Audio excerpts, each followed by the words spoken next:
Today we're going to do a disassemble and assemble of the gun. Before I go ahead and do that, let's just identify some parts. Here's your magazine,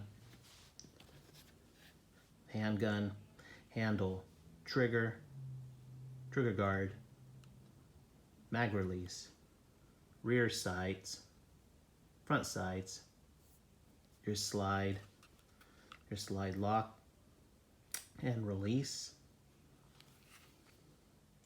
Let's go ahead and make sure everything is clear now before we disassemble.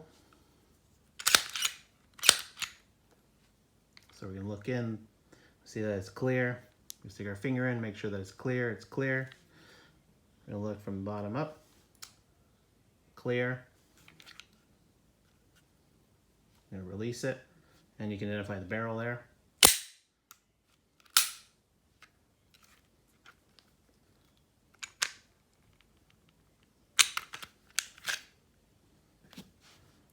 See our spring. Underneath that is the barrel.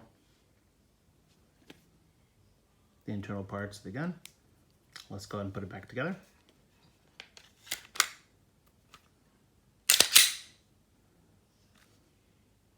Thank you.